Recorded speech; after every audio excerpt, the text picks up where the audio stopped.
Alam nyo kung ano yung namimiss ko sa mga lumang Filipino movies? Specifically yung mga comedy or action comedy. Yung sa gitna ng movie, bigla na lang silang mamamasyal or magbabakasyon, tapos may dance number. Hindi ba nakakamiss yung mga ganon? Na isa to sa mga hindi nawawala sa mga lumang Filipino movies eh.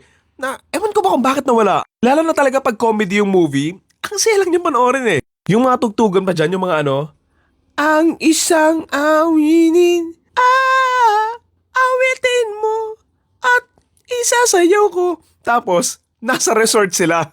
Favorite kong scene na ganyan, yung sa tong tatlong tatay kong pakitong-kitong, yung nagpunta sila sa Baguio. Ito, paparad sa inyo. Nakakabusi babalo.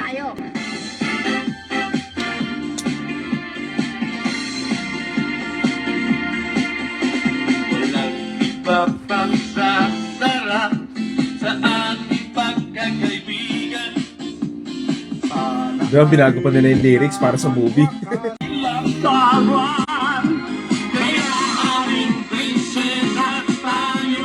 Si Redford Boy to, si Redford Boy.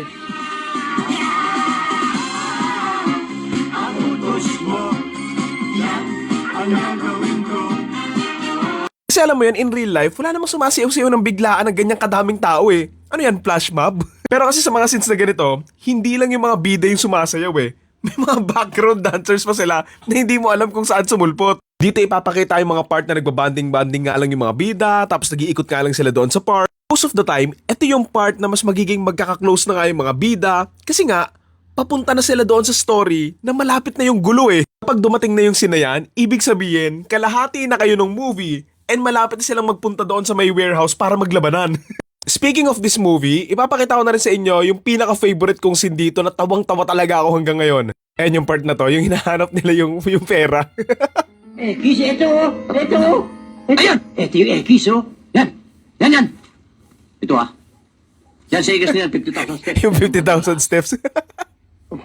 Ayop talaga to sila Babalo tsaka Redford White eh, no? Sandali. Solid classic. Yung hakbang natin. Hakbang mama, ang lalaki. Hakbang mama. Baka yun eh. Dito lang natin.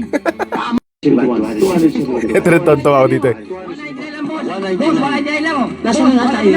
Sa ano ng tibay ito? Ginulo mo kami, nasa 200 pesos na kami, yung 199 ha? Ha? Let's go! Ito na yung reveal. Sandali. Tignan ko nga yung mapa mo. Tignan ko nga.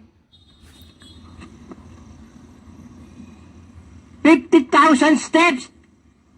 5 steps lang yan! 5! Wala 0, 0, 0! Tanga! Ayan o. Kung ano?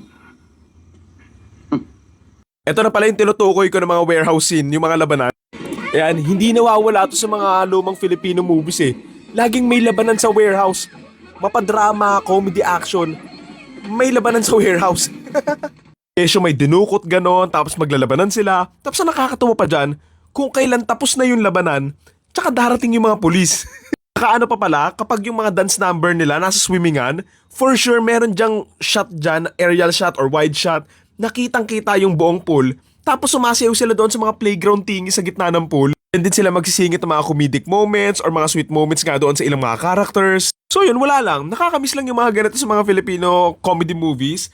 Buti pa nga sa Hollywood or sa Tollywood or Bollywood may sumasayaw pa rin. Ito pa pala sa mga namimiss ko sa mga lumang comedy movies, yung mga chaotic scene nila na nagkakagulo, tapos naka-fast forward yung scene. Nagkakagulo lang sila tapos kung ano-ano na nga yung nangyayari.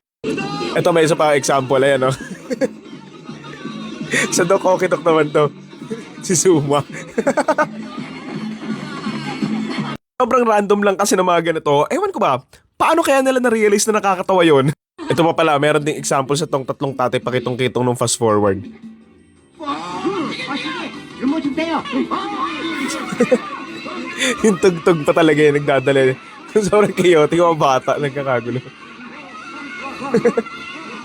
So yun lang naman, nakakamiss lang talaga yung mga ganitong lumang Filipino movie. I'm not sure if nawalan ba tayo ng sense of humor along the way. Pero kasi recently, bibihira na lang yung mga Filipino movies na matatawa ka talaga eh. Matatawa ka siguro sa sobrang pangit, pero hindi pa comedy yun ha. Na joke lang, support Filipino movies.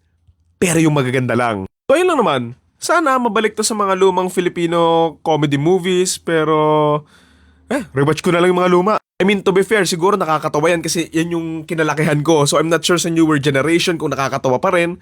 So, sa mga newer generation dyan, natatawa pa rin ba kayo sa mga lumang Filipino comedy movies? Ayun lang naman. Thank you.